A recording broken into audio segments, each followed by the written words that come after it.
Good morning to everyone. ఈరోజు కథ పేరు టీచర్కి షాక్.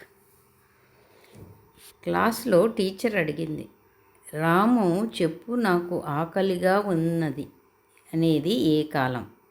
రాము వెంటనే భూతకాలం మేడం. టీచర్ ఆశ్చర్యపోయి, ఎలా? మీరు పాఠం చెప్పడం మొదలుపెట్టే ముందు నాకు ఆకలిగా ఉండేది. ఇప్పుడు లంచ్ టైం అయిపోయింది కాబట్టి భూతకాలం అయ్యింది మేడం అన్నాడు. క్లాస్ మొత్తం నవ్వేసింది.